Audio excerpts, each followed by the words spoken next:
नमस्कार बच्चों, स्वागत है आपका अपने YouTube चैनल हरियाणा सेंट्रल पर। सुप्रभात सभी को। देखिए भाई, सीईटी का जो मामला है अभी भी सुलटने का नाम नहीं लेगा, लेकिन इसमें एक टैक्टिकल जो जीत है सरकार की, वो सरकार उसमें सफल हुई। सरकार चाहती थी कि मामला शांत हो जाए, दब जाए, और मामला पूर्णतः दब गया है, क्योंकि जो आपका सुनवाई है वो अप्रैल में शुरू होगी। 2 अप्रैल से स्टार्ट हो जाएंगी जो केसेस की सुनवाई है, लेकिन उससे पहले जो 21 तारीख को सुनवाई कंप्लीट करवा के जो फैसला रिजर्व रखा गया है, और वो 21 हो गया है। और आज कितनी तारीख है? 27 तारीख है, यानी लगभग 6 दिन का समय बीत चुका है और फैसला अभी भी रिजर्व है। क्या इतना मुश्किल फैसला था? क्या इतना लंबे समय तक उसको रिजर्व रखा? ये हालांकि कानूनी दाव पेच है, कितने समय तक रखा जा सकता है, लेकिन इसका इम्पैक्ट क्या है? इसका इम्पैक्ट ये कि आज हरियाणा का बच्चा मतलब इतना मानसिक प्रताड़ना हो चुका है कि उसका जो दिमाग है वो गुब्बारा बन चुका है, इतना उसको परेशान किया जा चुका है। सरकार को भी पता है कि भाई सीईटी क्वालिफाई ही एकमात्र रास्ता है, क्योंकि जितने भी हमने पीछे केस डिस्कस किए हैं, चाहे वो 56-57 पे फर्जीवाड़ा भ्रष्टाचार का मामला हो, क्वेश्चन रिपीट हो, 13,000 एक्स्ट्रा कैंडिडेट लेना हो, स्क्रूटनी ना करना हो, 10वीं 12वीं के डॉक्यूमेंट उठाना हो, ठीक है, नई रिजर्वेशन पॉलिसी लागू करना हो, ठीक है, पुरानी के साथ नई रिजर्वेशन पॉलिसी, फीमेल सुपरवाइजर में फीमेल कैंडिडेट को ना बुलाना हो, भिन्न भिन्न तरह के अलग अलग मामले हैं। ईएसएम को 5 नंबर देना हो, बाकायदा उनकी पेंशन आती है, ठीक है।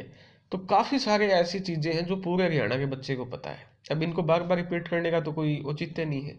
मुद्दा क्या है? मुद्दा ये है कि क्यों इसको जानबूझ के और आगे बढ़ाया जा रहा है। अभी तक सरकार ने किया क्या है? चेयरमैन ने अपना पेंडा छुटा लिया, भाग गया, इस्तीफा दे गया। आज चेयरमैन की कोई बात नहीं कर सकता। मुख्यमंत्री भाग गया, इस्तीफा दे गया, कोई आरोप नहीं लगा सकता। इन्होंने इस्तीफा दिया क्यों? इन्होंने इस्तीफा दिया अपने आप को बचाने के लिए, ठीक है। और इसमें कल्प्रिट कौन है? कल्प्रिट सबसे बड़ा तो वो है जो 4 साल से हरियाणा के बच्चों की आवाज़ नहीं उठा रहे हैं, चाहे वो कोई यूट्यूबर हो, चाहे कोई आपका अध्यापक हो। उन्होंने किया क्या? उन्होंने दलाली करने का काम किया, उन्होंने चाटुकारिता का रास्ता अपनाया। लेकिन परेशानी किसको हुई?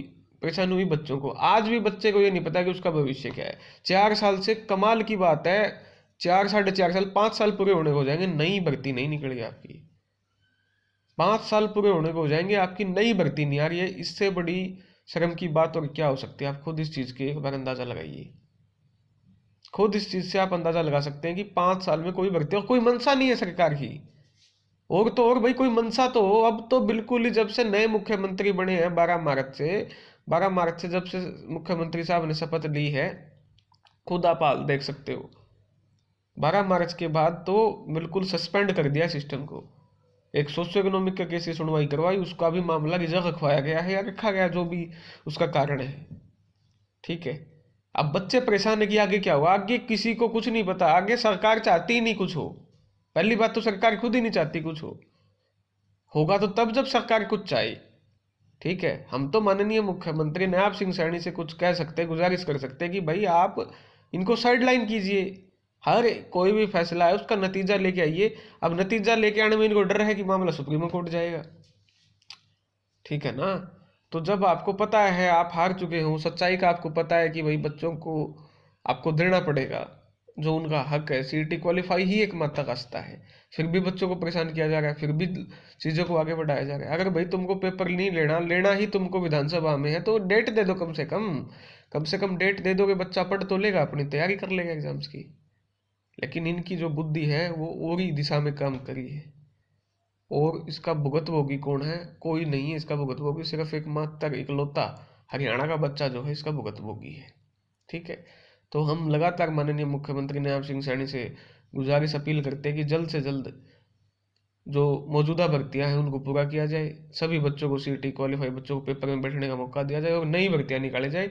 आपने तो मतलब ऐसे चादर तान के सो गए हो जैसे हमने तो लाखों भर्तियां कर दी हूँ। थोड़ी मोटी शर्म आनी चाहिए आपको। क्यों इन बच्चों को मानसिक और शारीरिक हर तरह से प्रताड़ित किया जा रहा है? आपने कसर नहीं छोड़ रखी है आपने कोई भी, ठीक है। तो ये आपकी सीईटी क्वालिफाई वाले सभी बच्चों के लिए आवाज़। धन्यवाद। जय हरियाणा, जय भारत।